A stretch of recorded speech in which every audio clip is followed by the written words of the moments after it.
Salut les amis, bienvenue sur cette nouvelle vidéo. Mais c'est pas le car cette fois-ci. Et ouais.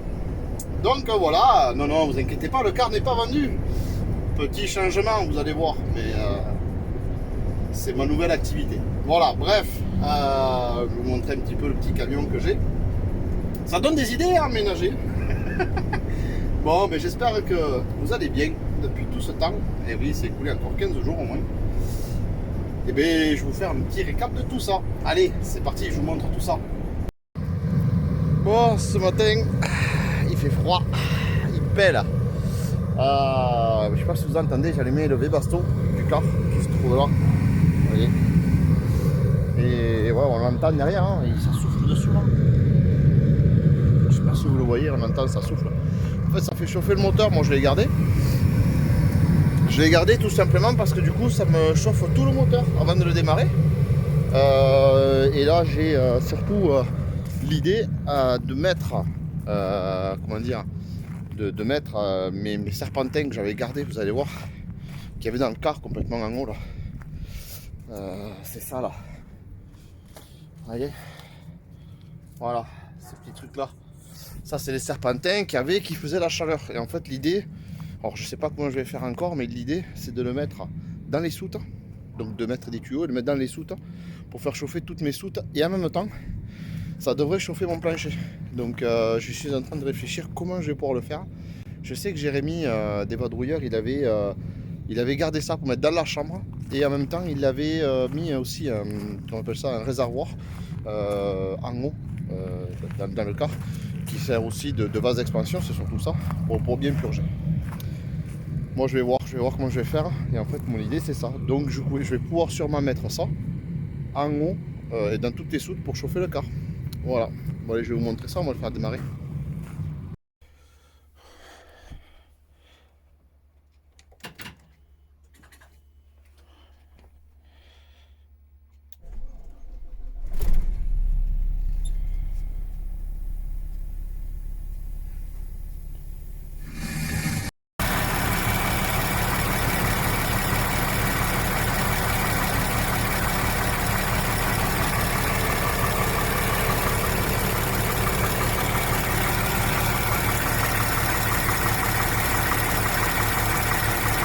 Bon les amis, aujourd'hui ce que je vais faire, donc je vais vous expliquer un truc que je suis en train de préparer. Faut savoir que dans les cars, normalement il faut qu'on ne peut pas verrouiller un car de l'intérieur, c'est comme ça, hein, c'est la sécurité.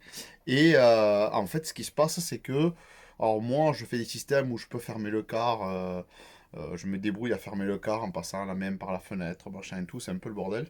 Des amis, eux, ont mis des petites tirettes, vous savez, au niveau des... comment on appelle ça? Au niveau des portes, c'est-à-dire ils viennent modifier le système avec un loquet clock qui le verrouille. Bon, moi je l'ai pas fait. Et bon, je vais essayer de faire autre chose. Là, je me lance sur quelque chose d'un peu plus bizarre. Alors, je vous montre. De l'extérieur. Hop. Attendez. De l'extérieur, voilà ce qu'on retrouve.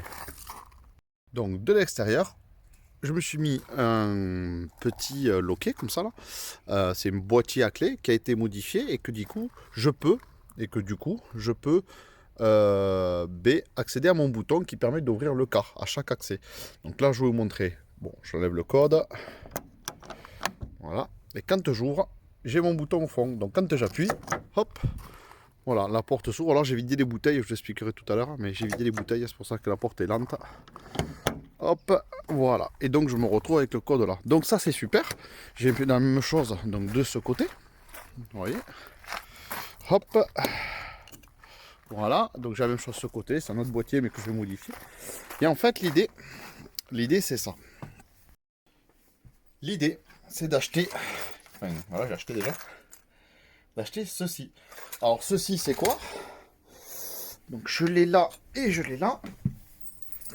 C'est des chaînettes, vous savez qu'on trouve pour les maisons, pour les portes de maison, etc. Vous savez, on le met, on fixe ça, c'est des trucs de sécurité. Et bien moi je vais faire la même chose sur les portes de chaque car, de chaque porte du car. Je vais pouvoir le mettre au milieu. Donc du coup, ça va me permettre de verrouiller un petit peu toutes les portes, malgré qu'on peut fermer le car de l'extérieur, mais pas de l'intérieur. Et moi, quand le car est fermé, personne ne peut rentrer. Donc j'aurai cette petite chaînette qui va permettre de verrouiller les portes. Allez, je vous montre la première installation de derrière, vous allez voir comment je vais le fixer. Donc ça, vous voyez, je l'ai fixé dedans. Donc vous voyez, ça sort, c'est fixé sur la tôle. Donc c'est pas fixé sur ça là, d'accord? Et j'ai fixé la contrepartie ici. Ce qui veut dire que, hop, on fait ceci. Hop, voilà. Là, ça verrouille. Il suffit de mettre la petite chaînette ici. Voilà. Donc là, c'est verrouillé. Et si quelqu'un essaye d'ouvrir, hop, voilà. Tout est bloqué. Et donc là, voilà, on ne peut pas le sortir. Donc il suffit hop, de faire ça. Hop là. Et voilà. Et donc je vais faire ça sur toutes les portes. Alors là, je vais faire un système avec un petit clip là. Je vais voir un petit caoutchouc ici là, pour que ça se clip ici, pour pas que ça bouge. Comme ça ne gênera pas, parce que peut-être que sur la route, ça risque à bouger. Bon, je sais pas. À voir. Bon, allez, je vais vous montrer la suite.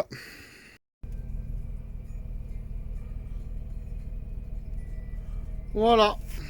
Il y a la même chose ici. Voilà, qui permet de verrouiller. Hop.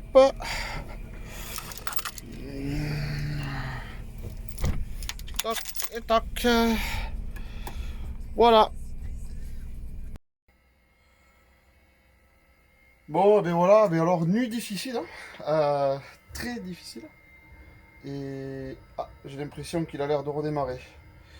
J'ai pas eu de chauffage cette nuit, j'ai eu un problème. Et le chauffage n'a pas voulu se mettre en route, il me mettait erreur de carburant. Et ça a été très compliqué. Bon, voilà. Ben là aujourd'hui, ben, gros souci avec le Truma.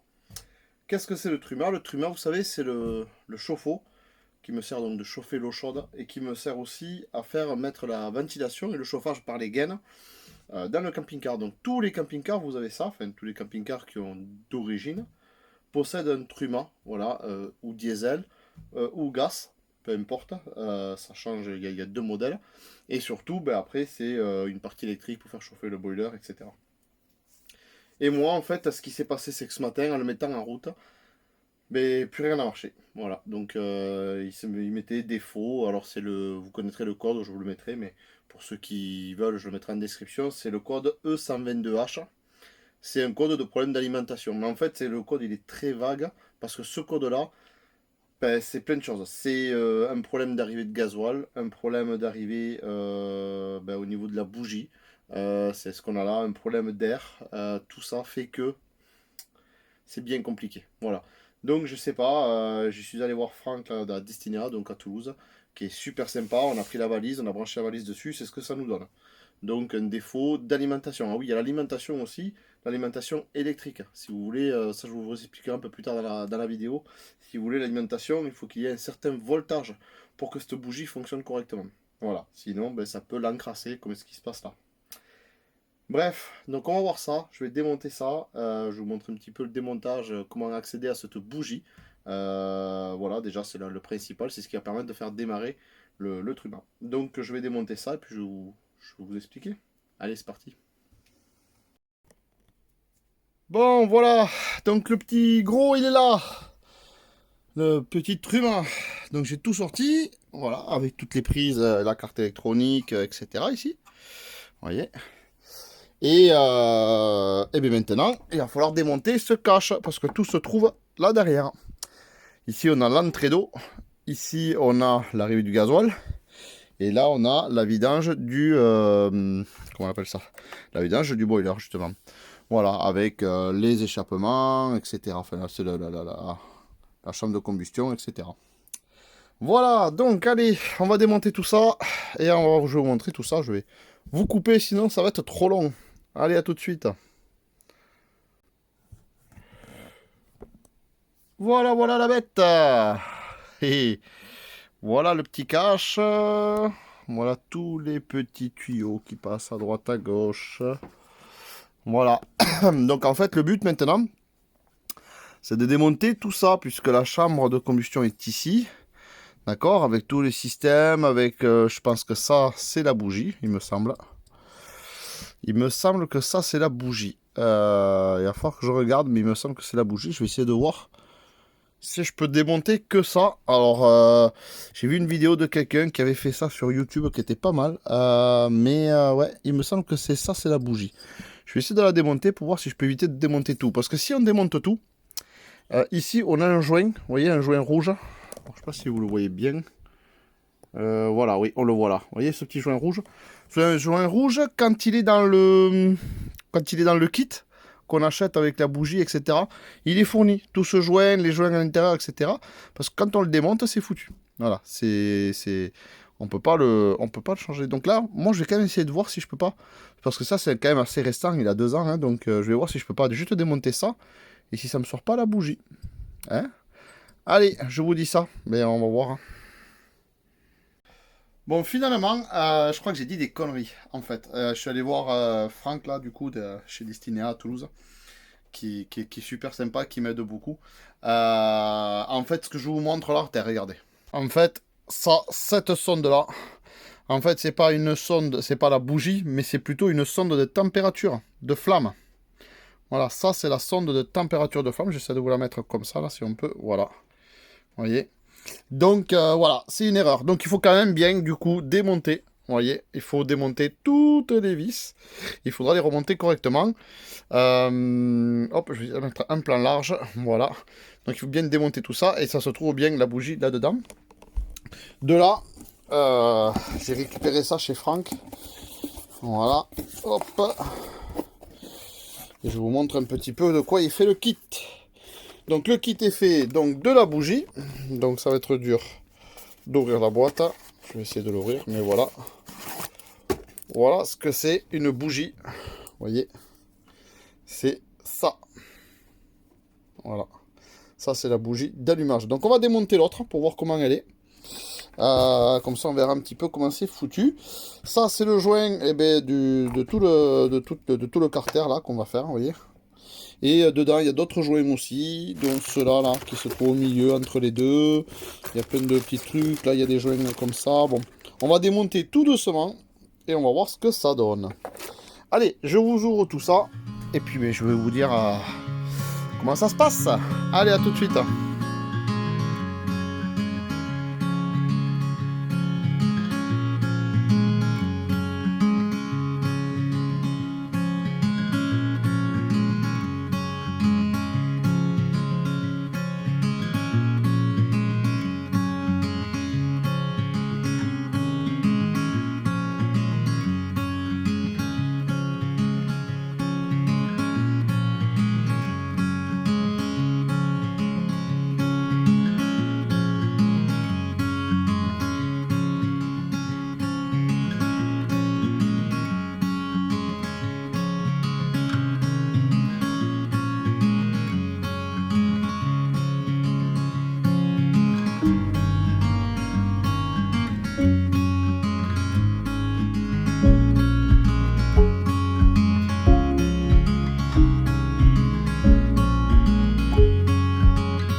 Voilà, ça c'est un autre joint aussi qui va se trouver au milieu, avec des petits joints comme ça là. Et donc ça, là, vous voyez, comment on appelle ça? C'est ici la bougie. Voilà, je sais pas si vous voyez bien, mais la bougie est ici. Donc le câble passe par là, tac tac. On va faire une photo. Question de voir comment c'est. Tac. Et tac. Allez, on va désaccoupler. Hop là. Voilà.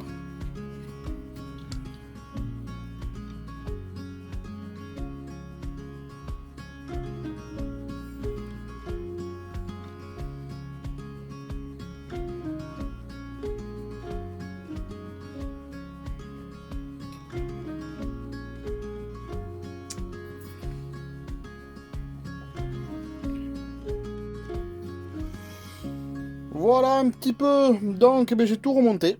Voilà. Tout a été remonté. Là, le nouveau, voilà, la nouvelle bougie avec le nouveau faisceau, tout est remonté propre, nickel. J'ai bien su tout souffler. Et là, tout est propre. Voilà. Je sais pas si vous voyez dedans. Ça, je vais essayer de vous montrer dedans pour voir. Hop là, on va mettre la petite lumière. C'est pas facile, je voudrais vous montrer l'intérieur, comment c'est fait, voilà. Vous voyez? Voilà, voilà. Là, c'est pas mal fait, hein. C'est vraiment, ouais. C'est pas mal fait, mais voilà, bon, on va remonter tout ça, là. Je vais remettre tout doucement. Mon joint est tout neuf, tout est refait. Lui, je l'ai pas changé, parce que franchement, il est propre. Il a pas beaucoup tourné, en fait, au final. C'est pour ça que je comprends pas. J'espère que c'est ça la panne, parce que si c'est pas ça, ça va être un vrai problème. Voilà. Voilà, voilà. Allez, je repose ça de suite.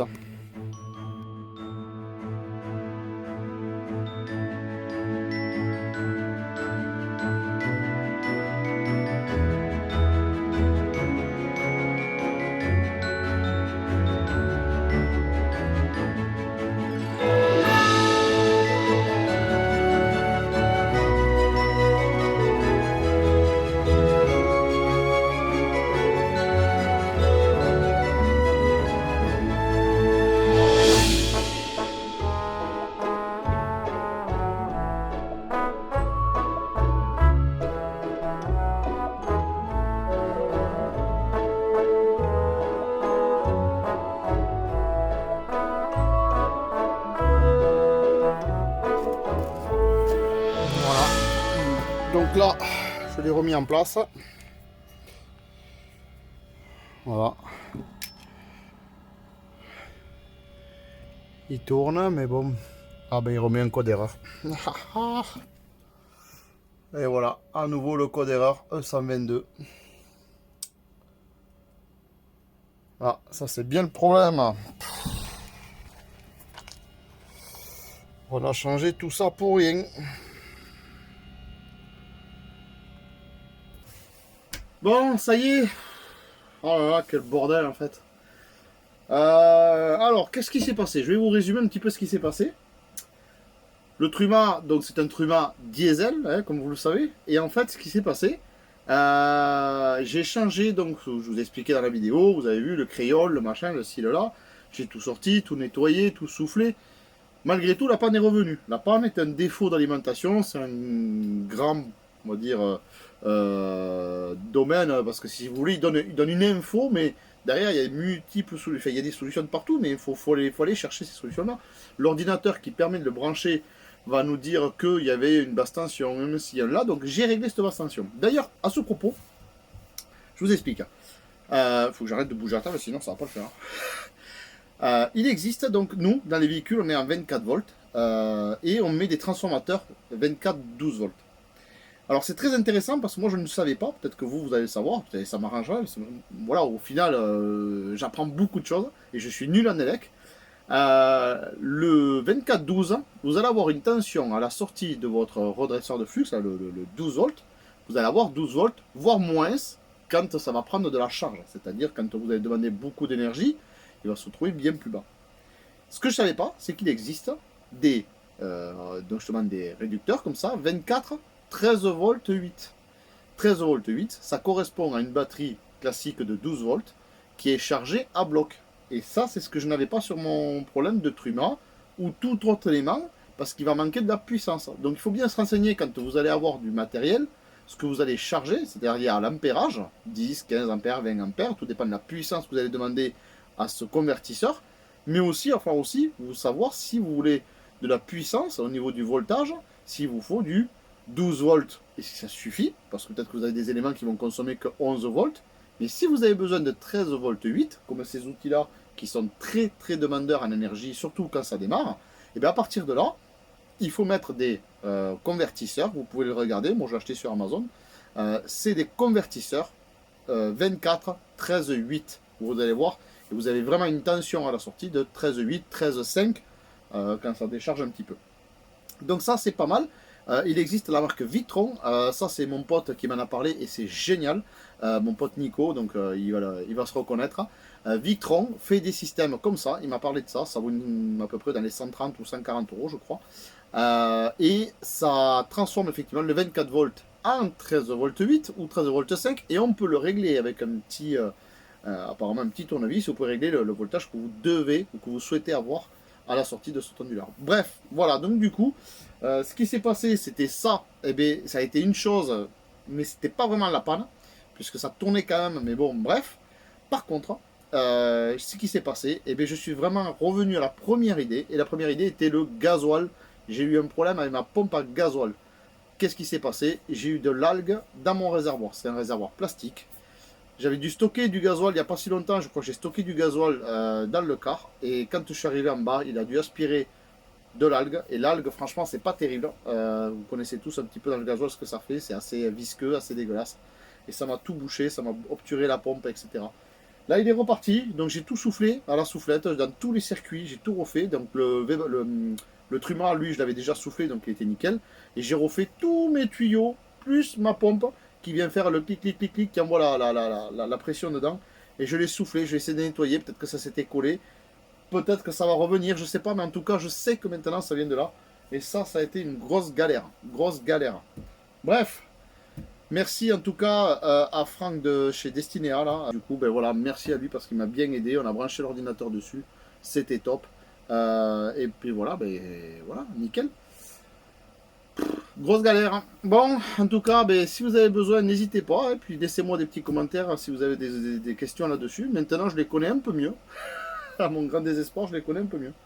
Donc, ben voilà. Bonne continuation à vous. J'espère que cette vidéo vous a plu. C'était un peu de bricolage.